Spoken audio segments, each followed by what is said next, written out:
So now we'll begin with problems for the chapter Binomial Theorem, and the first one is here right in front of us. It is asking us to find the coefficient of x raised to 5 in the expression 1 plus x square raised to 5 into 1 plus x raised to 4. So since this is the first problem that we are watching, let's go ahead and develop an understanding as to how to approach this problem. So let's actually let the solution take over from here. Yes.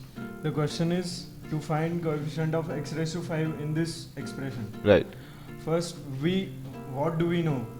We know binomial expansion. Right. So here we can see the two independent binomial expansion expressions are there. Right. So let's just expand this one. Okay. So 1 plus x square whole raised to 5. Right. We can write this as 5c naught into 1 raised to 5 into x square whole raised to 0 plus 5c1 1 raised to 4 x square whole raised to 1 Right. up to 5 raised to 5 raised to 5 5c5 actually, right. okay, sorry, 5c5 1 raised to 5 into x square 1 raised to 0 x square whole raised to 5. Right. Okay, so here we'll simplify this. 5c naught plus 5c1 x square plus 5c2 x square whole square up to 5c5 x raised to 10. Right. So which terms can give us the term x raised to 5? And this is definitely the terms which contains less than the order of the less power than 5. of x is less than 5. Right. So there can be many combinations. It can be 5 and 0. It can be 1 and 4. It can be 2 and 3. In fact, these are only 3 combinations that can exist. So here we can see this is 0. The power is 0. Right. Here it's 2. Here is 4. And we'll see next is 6 and 8 like this. Okay. So which power can give us 5? It is less the power which contains which is less than 5. So we have here the 3 terms which can give us x raised to 5. Right. So we'll write that down. 5c naught plus 5c1 x square plus 5c2 x raised to 4. Right. These terms plus let's say some terms are there. Okay. This is first term. Right. And second term is x plus 4. Right. Sorry, x plus 1 whole raised to 4. Okay. X plus 1 whole raised to 4. So which terms in x plus 1 whole raised to 4 will give us x raised to 5 by combining with these 3 terms? With 0, we'll have to find x raised to 5. Right. And With obviously, since x is it's x plus 1 raised to 4, Yes. there will actually be no term with x raised to 5. Yes. And with 2, we'll need x cube. Right. The term with x cube. And so with the 4, we'll coefficient. need x raised to 1. Right. So Okay. for example, now we can look at what the coefficient for the term x cube will be in the representation of x plus 1 raised to Yes. 4. So we'll expand x plus 1 whole raised to 4. So 4c naught x raised to 0 Right. plus 4c naught 4c1 x plus 4c2 x square plus 4c3 x cube Okay. plus 4c4 x raised to 4. Right. So which terms do we need? The term with x cube and x coefficient. Right. So this one and this one. Okay. So we'll get by just multiply this with this one Okay. and this with this one. Right. So coefficient of x raised to 5 in x plus 1 whole raised to 4 into 1 plus x square whole raised to 5. Right. This we will get ultimately as 4c1 into 5c2 plus 4c3 into 5c1. Right. So This this is comes a- out to be how much? This comes out to be 60. Okay. If we substitute all the values, 4c1, 5c2. Right. So here again, I'll guide you through it. We were asked to find the coefficient of x raised to 5 in the given expression. Again, this is a fairly common kind of problem, and actually it used to be a fairly common kind of problem in JEE question papers and in other, entrance examinations, especially Triple E and other such exams, which focus on things like these more. So we went ahead and wrote the binomial expression for the expression which was slightly more complicated, because that is the 1 plus x square. Because there's a square, that is the expression which will be imposing conditions on our solution. So we want to look first at the conditions, and that is why we expanded that first. So we came across only two powers of x, which can combine with powers of x in another expression and give us a total of 5. Those were 2 and 4. Because the second expression was half of degree 4, so there was no way there was going to be a term x raised to 5. So yeah, so we did that, and from then on we found out what exactly those coefficients were, and after that it was just a symbol of multiplying and adding coefficients. So we got our answer to be 60. Yes. Okay, so this was problem 1, and we'll look at the second one now.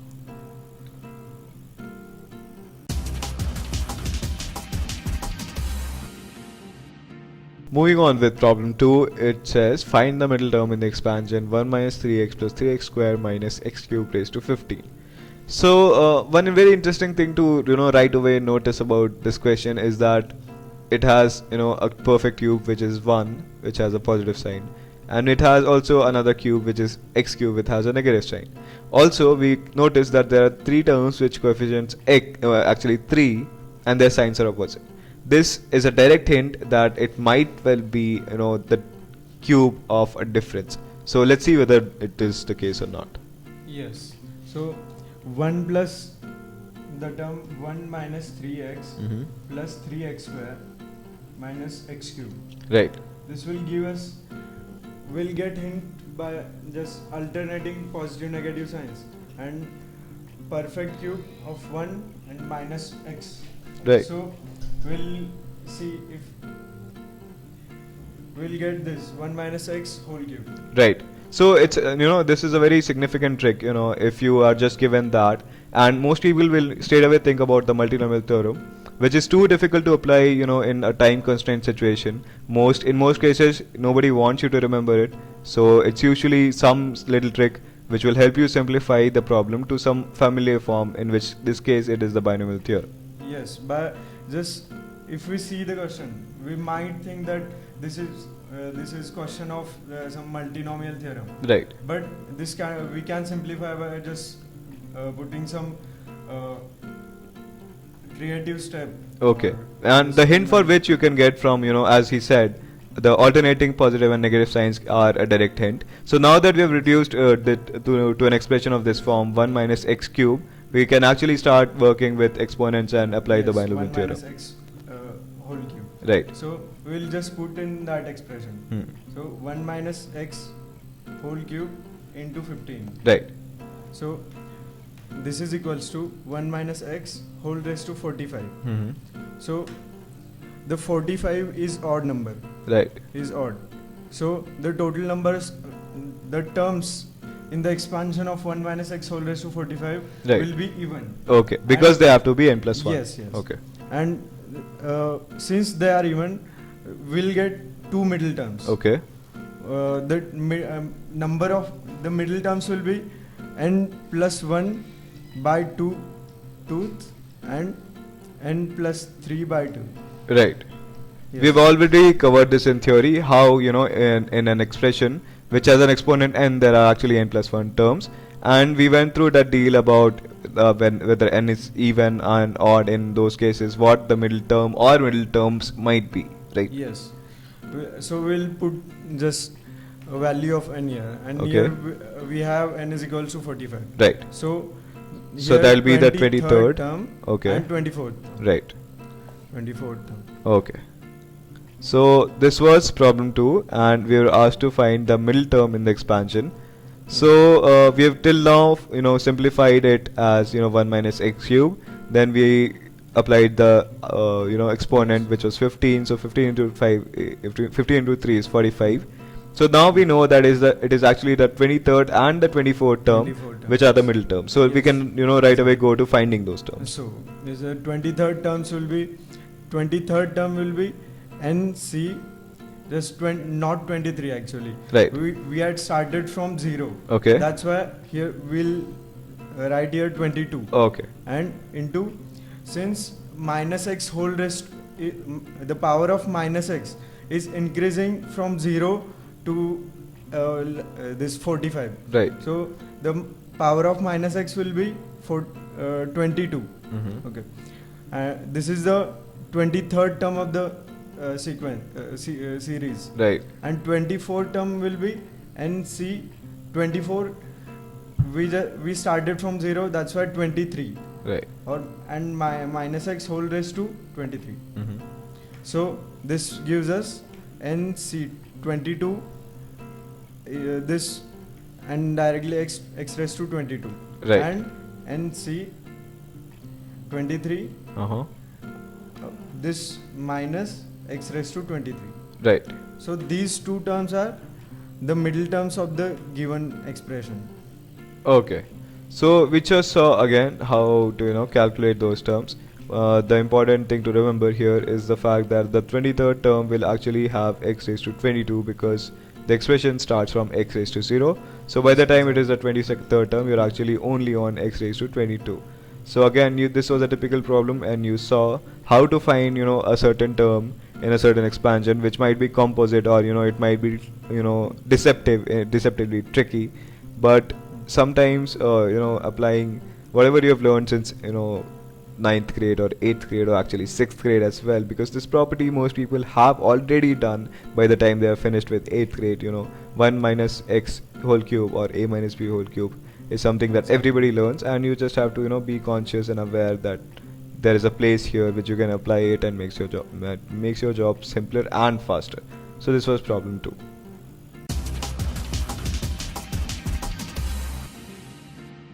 Have problem 3 here. Again, we have to find the coefficient of x raised to n in this expression. Although the last expression we saw was a simple one, we could just apply this hint that was there and simplify it into a perfect cube. This expression, however, is not in this form or any other form of a standard expression that we know of. So it's 3 minus 4x plus x square raised to minus 1. And we're also given this condition that mod x is less than 1. Okay, so that's the hint here, and let's see how we apply it.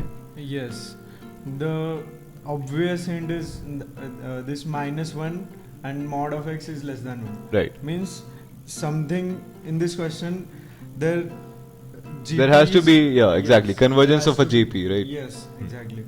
So 3 minus 4x plus x square. Mm-hmm. 3 minus 4x plus x square. Mm-hmm. We can write it as 3 minus x into 1 minus x. If we rearrange it, Right. we'll get this. Okay.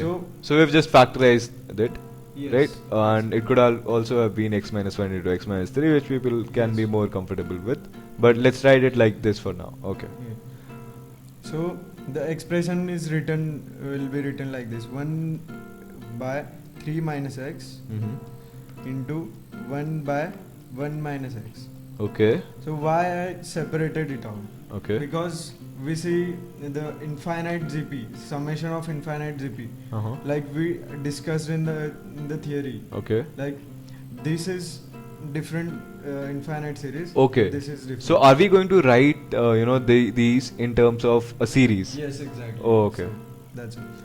So, but there's one condition. Okay. The summation of infinite series was in form a by 1 minus r. Right. So in this expression, 3 is coming between this. Mhm. So we'll have to take it common. Right. So 1 by 3 into 1 by 1 minus x by 3. Correct. So into 1 by 1 minus x. Right.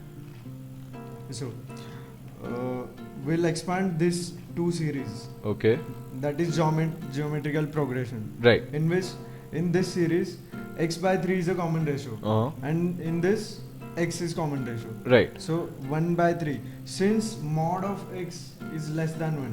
Right. So that's why only we can write it as GP. Uh-huh. If mod of x is not less than 1, we can't write it as a GP. Okay? Right. So this will be written as 1 plus x by 3 Right, plus x square by 3 square. x square by 3 square, exactly. Okay. Yes. Up to infinity. Right.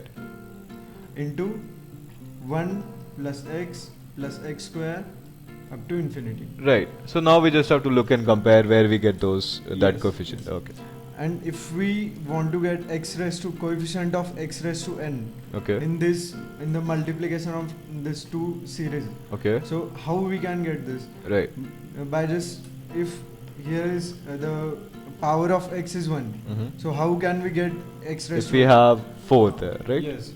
If n is equals to 4, let's say. Okay. So x raised to 1 will multiply with x cube Okay. in this series. Then we get 4. Yes. Right. Exactly. So if x raised to 1 is here, We need to get x raised to 5 x raised to here. n, then it will multiply with x raised to n minus 1. Right. With x raised to 2, it will get x raised to n minus 2. Correct. Like this, each term is multiplying with x raised to r, x Right. raised to n minus r.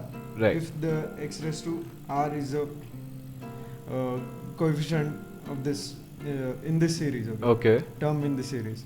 So ultimately, all the coefficients in this series of x in this series are just 1. Right. And we want the coefficient of x raised to n. Okay. So we need not bother about this second series. Mm-hmm.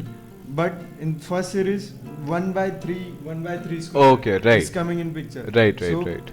we'll have to just care about this. Okay. So to find out the coefficient, we notice that in the second series, all the coefficients are 1. Yes. So no matter what coefficient from the first series we multiply with it, we always get the same, right? Yes. So for now, to make our job simpler and faster, we just ignore, the coefficient of the right series because they're all 1s. Yes. Okay. And this in the second series, all the coefficient, the power of all all possible whole numbers are there. Right. In second series. Okay. So So it's not like the previous question where you only had like 2, 4, yes, 6. yes, yes. It's Right. not like that. So in this first series, we'll see up to x raised to n terms. There Mhm. will be x raised to n by 3 raised to n. Right. So up to this term will be multiplied with this series, and which give us to an x raised to n term. Okay. So the coefficient of x raised to n gives us like this. So 1 into x raised to n Mm-hmm. from this series. Right. So 1 plus 1 by 3 into 1. Right. So 1 by 3 Okay. plus 1 by 3 whole square into 1. Right. So 1 by 3 whole square. And see, this is also going to become a GP Uh-huh. with first term is 1 and common ratio is 1 by 3. Okay. Up to n actually. 1 Right. by 3 whole raised to n. Uh-huh. Okay. So, and as we know, the summation of GP is 1 is first term into 1 minus 1 by 3 whole raised to n plus 1 Right. by 1 minus 1 by 3. Okay. So, the final term will be coefficient of x raised to n will be 1 by 2. If we simplify this term, Right.